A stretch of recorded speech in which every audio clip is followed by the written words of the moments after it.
disampaikan Bapak Presiden adalah untuk penyerahan SPT orang pribadi yang jumlahnya meningkat ya dari tahun lalu, tadinya 5,5 ke 6,6. Jadi kenaikannya itu lebih dari 20%.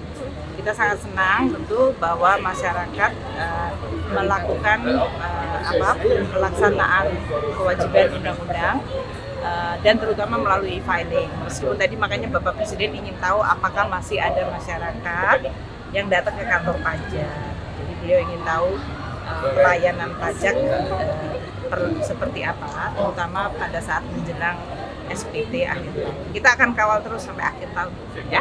Oke.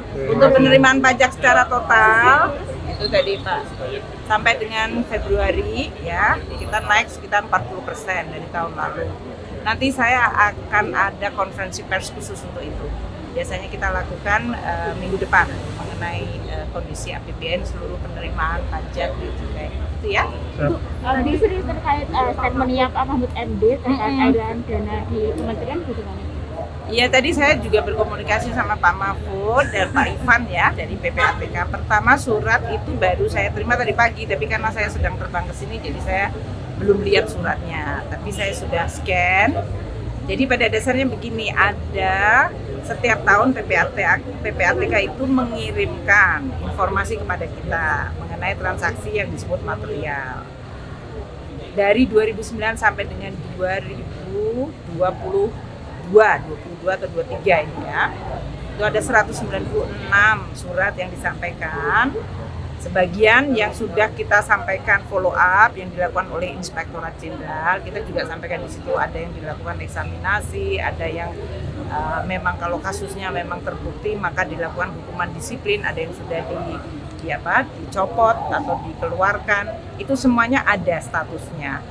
Menurut Pak Ivan masih ada 70 yang kita perlu untuk memberikan keterangan tambahan, kita akan sampaikan. Jadi saya sampai hari ini karena baru menerima suratnya tadi pagi, jadi saya belum melihat angkanya ya. Mengenai 300 triliun terus terang saya tidak lihat, di dalam surat itu nggak ada angkanya. Jadi saya nggak tahu juga 300 triliun itu dari mana angkanya. Nanti saya akan kalau kembali lagi ke Jakarta, saya akan bicara lagi dengan Pak Mahfud dan juga Pak Ivan, angkanya itu dari mana. Sehingga saya juga bisa punya informasi yang sama dengan Anda semuanya, media dan masyarakat. Tentu saya tanya kepada Pak Ivan, cara menghitungnya gimana, datanya seperti apa. Karena di dalam surat yang disampaikan ke saya, yang dalam hal ini ada lampirannya 36 halaman, itu nggak ada satupun angka. Gitu. Jadi aku nggak bisa berkomentar mengenai itu dulu, tapi saya janji nanti akan ketemu sama Pak Mahfud, sama Pak Ivan untuk bisa meng-clearkan sebetulnya ini masalahnya apa, di mana, siapa. Dan saya berjanji akan sama Pak Mahfud, ayo Pak Mahfud, aku dibantuin, aku senang dibantuin. Kita mau bersihin, kita bersihin. Tapi dengan data yang sama, dengan fakta yang sama, dan sebagian yang ada di dalam Kementerian Keuangan kita kerjakan ya.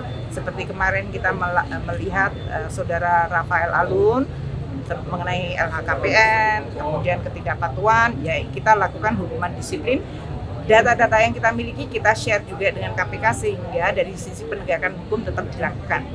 Jadi kan ada pembagian tugas ya dari kami, dari sisi ASN dan kemudian dari sisi penegakan hukum.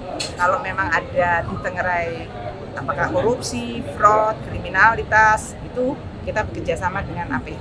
Itu ya. Kemudian kooperatif ya Bu ya untuk sangat. Bahkan kita undang, makanya saya bilang Pak Mahfud ayo ikut deh, bantuin kita, PPATK juga. Gitu ya.